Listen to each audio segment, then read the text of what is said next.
Bismillahirrahmanirrahim. Assalamualaikum warahmatullahi wabarakatuh. Alhamdulillahirrabbilalamin. Bersyukur kepada Allah Subhanahu wa Ta'ala dengan segala limpahan nikmat dan rahmatnya.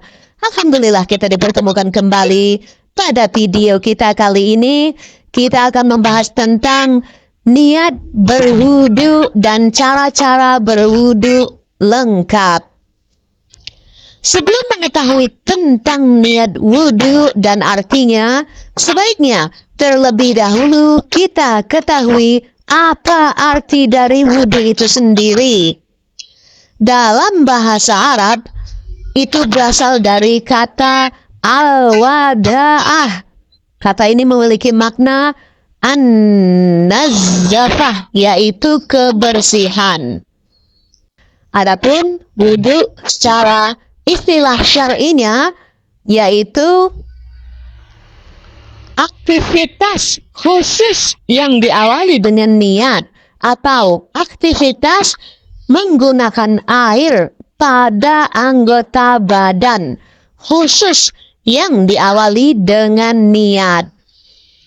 Seperti yang Allah kabarkan dalam firman-Nya, yaitu dalam surat Al-Maidah ayat 6, yang artinya, hai orang-orang yang beriman, apabila kamu hendak mengerjakan sholat, maka basuhlah mukamu dan tanganmu sampai dengan siku, dan sapulah kepalamu dan basuh kakimu sampai dengan kedua mata kaki.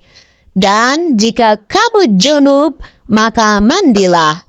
Dan jika kamu sakit atau dalam perjalanan, atau kembali dari tempat buang air atau WC, atau menyentuh perempuan yang bukan muhrimnya, lalu kamu tidak memperoleh air, maka bertayamumlah dengan tanah yang baik atau bersih. Sapulah mukamu dan tanganmu dengan tanah itu.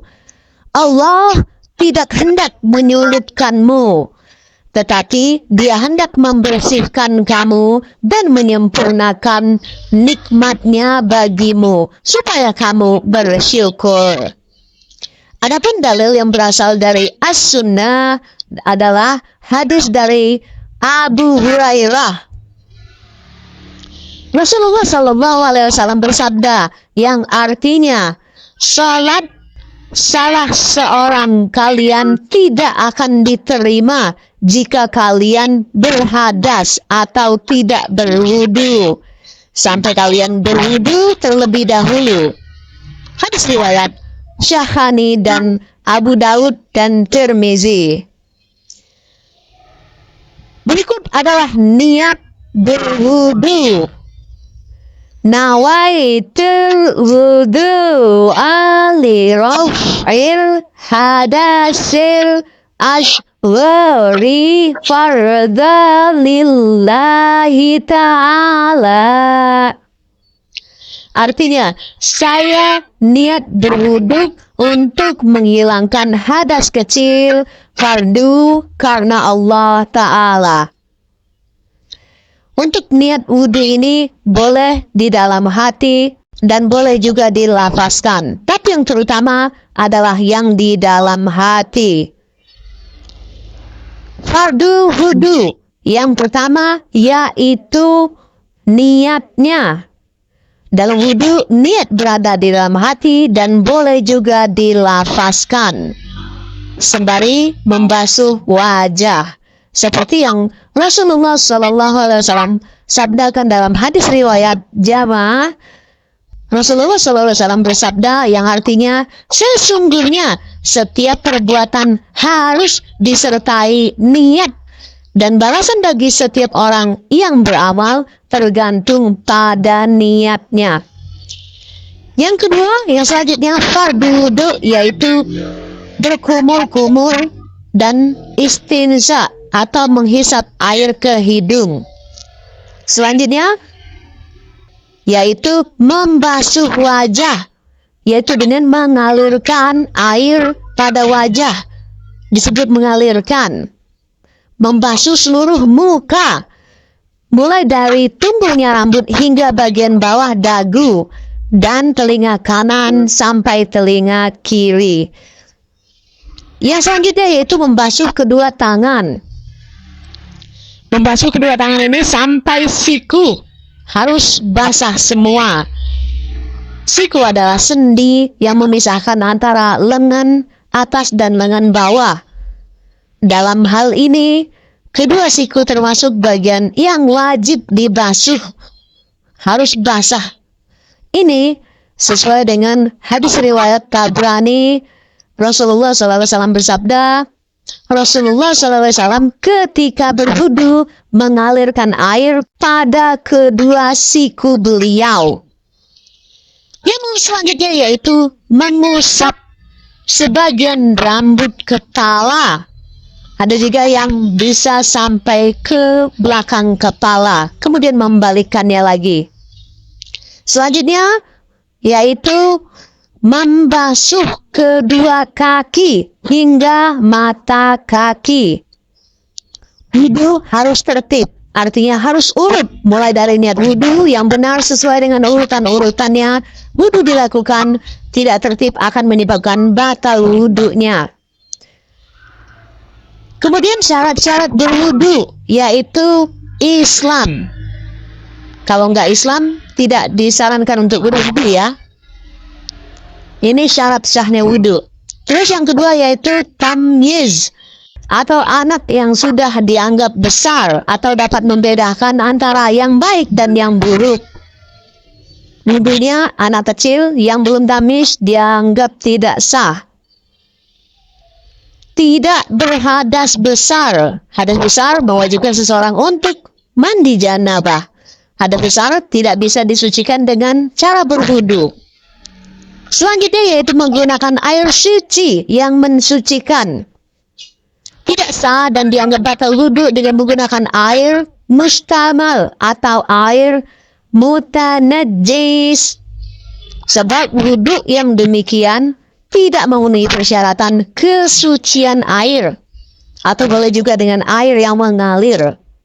Atau air yang di dalam wadah minimal kurang lebih sekitar 200 sampai 300 liter ke atas. Tidak ada sesuatu yang menghalangi air. Tidak ada sesuatu yang menghalangi air sampai ke anggota wudu. Misalnya kita terkena getah atau terkena cat atau terkena sejenisnya. Selanjutnya, mengetahui mana yang wajib dan mana yang sunnah.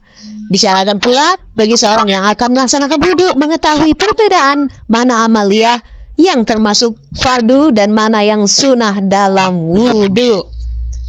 Doa setelah wudu yaitu Asyhadu an la ilaha illallah wahdahu la syarikalah wa asyhadu anna Muhammadan abduhu wa rasuluh.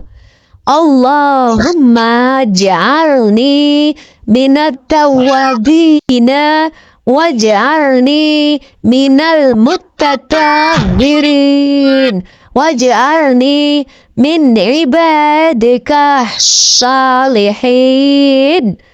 Yang artinya, aku bersaksi tiada Tuhan selain Allah yang Maha Tunggal, tiada sekutu baginya, dan aku bersaksi bahwa Nabi Muhammad SAW adalah hamba dan utusannya. Ya Allah, jadikanlah aku orang yang bertaubat, dan jadikanlah aku orang yang suci, dan jadikanlah aku dari golongan hamba-hambamu yang saleh. Demikianlah niat berwudu dan cara berwudu yang sudah diajarkan oleh Rasulullah SAW. Semoga kita semua bisa mengamalkannya agar supaya kita terjaga kebersihan dan bisa sah sholatnya, dan usahakan untuk kita selalu dalam keadaan wudu seperti yang dilakukan oleh salah satu sahabat Rasul yang dia dijamin masuk surga karena menjaga wudunya. Semoga kita semua bisa diberi kekuatan oleh Allah Subhanahu wa taala untuk mengamalkan dan menjalankan semua perintah-perintahnya dan menjauhi segala larangan-larangannya. Demikian semoga kita menjadi dimasukkan dalam golongan orang yang mati dalam keadaan husnul khatimah, dan pada akhirnya kita semua dikumpulkan di surganya Allah Subhanahu wa taala tanpa hisab insyaallah. Amin amin ya rabbal alamin. Demikianlah wallahu a'lam bissawab. Wabillahi taufiq wal hidayah. Wassalamualaikum warahmatullahi wabarakatuh.